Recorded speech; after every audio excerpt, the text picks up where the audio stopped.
sure you feel the vibes.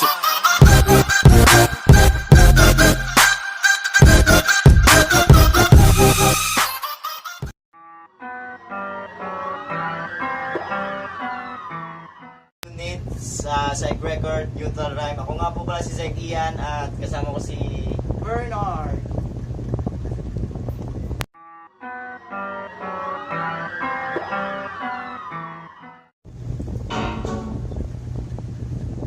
Yo! Psych Ian, Neutral Rhyme, Psych Record. Hindi ako magaling sa aking panisto, kaya maging alisto. Hindi ito mabilis, sinisigurado walisto. Yung pagkabagets mo, kulang sa lobeto. Dahil pagkakulet mo, pilit ano na gets mo. Kung mamamamit na mo ba, bakit ba o adik sa mga tugma? Balakid ka o hanip ba, adik ka lang sa tuga. Kung kilala mo ako, mas kilala kita. Mula sa pinag-uugutan ng iyong maguga. Sige sip-sip sa aking dugo, sige halik sa aking paayo mo po. Habang bigit, kita ay lalong lumalago. Mga inggit ng dating mga maginino. Eh kulang ka pa di puta, uhugin ka pa, may buta ka pa, matuto ka muna. Kaya sa laro na ganito ay matagal na kung nasa. Kung di mo trip ang magabol, mas di ko trip pa ang tumaya.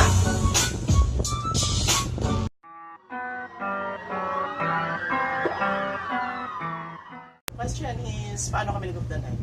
So, borders na siya ni Mama V namon. So, amo na siya kung nabi ang amon yung producers. So, hambal niya. So, nag-jamming kami every day. So, kada gabi kami nag-jamming. Upod ang amon niya, mga amiga nanday Feli, nanday Mavi, nanday Russell. Siyempre, si Ito, kay Sinachat. Upod naman si producer, Mama V. Tapos, Muna, ako sa Manila, ito na gano ang grupo ko again, Neutral Rhyme. Ito may kilalahay 2013. Ang umpisa muna. Bali apat lang kami ang grupo. Kay nakita ko nila nga may potential ko sa rap, ang naging kwa ko nila. Tapos nagkanto naman ko din sa Iloilo, nakilala ko si Sir Saiken. Kagamo na siya na gano'n sa akong nga ma-record record ipadayon ko ang talent ko nga way ko na padayit na nga naudlot nga way na na siya ga tulod sa akon nga para magsulod diwat sa hip hop.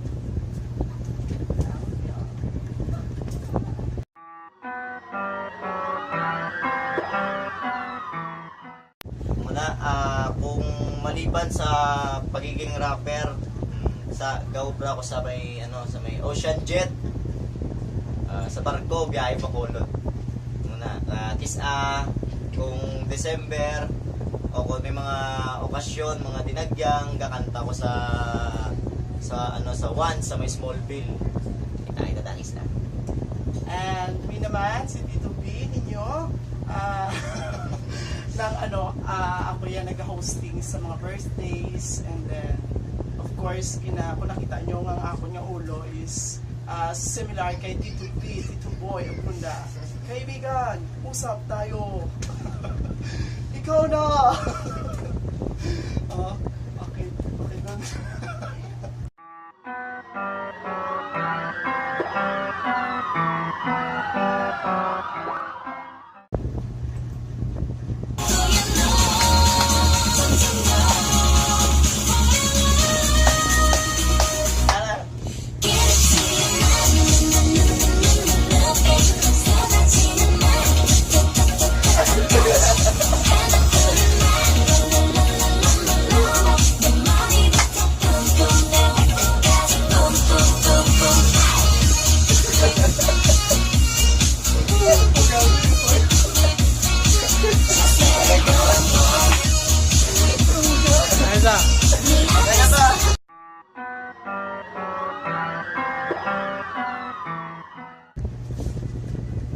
Yo, ang mabulig ko sa hip hop maging maging inspirasyon sa mga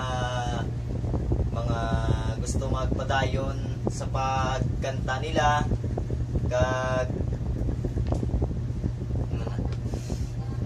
So, ang mabulig naman sa hip hop is every time nga may mga event, so you have to cooperative so that everyone will be okay. So dapat yun nga maging dedikado ka sa pagsulod sa amo sila mga bagets because there are a lot of fun awaits you.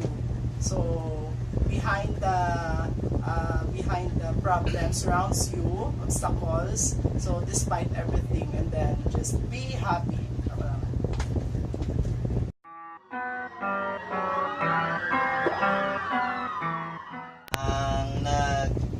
Mga idol ko sang una, sang nagumpisa, sang wala pa ko kasunod sa hip hop kid, si Glock 9, kag Francis M, kag si Eminem. And ako naman, of course, as what I've heard sa amuning ng mga hip-hop battles, ang ako naman yung mga idols, of course, ang una nabatian ko naman yung Psych Unit. So, to gabi, siya mag-influensya sa mga tao, it's because magsiling kita ng hip-hop, hindi mo silingon, rap lang tanan. Of course, tanan yung mga melody, so, of course, ang mga idol ko man, syempre, kay si Tandingan, Nanday, of course, si Gits Francis M, si Andrew kay si Black Knight. So, amo na sa Amo na. So, but silingon, pag nag-influensya kita sa nag-influensya kita sa mga tao regarding sa mga hip-hop. So, dapat i-emphasize mong mga feelings sila so that mabalaan nila kung ano ang ginatawag sa lyrics by lyrics. So, dapat i-storya mo sa ila ang storya sa kada lyrics.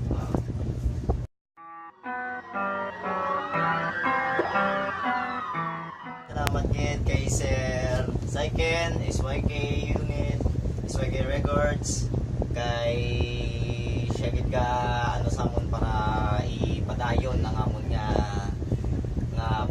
pangarap sa hip hop. Yes, and me too, I'd like to thank to Sir Saiken and of course sa aton nga Psych Units. So, kaibigan, always make your nanay proud.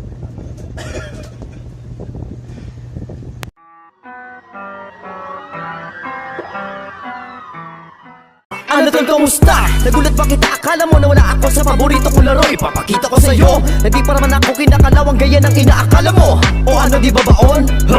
Damagin mo bawat lirik ko na sa'yo ko ipupukol. Di ko na kailangan na makapagsabayan para lang malaman kung sino ba talaga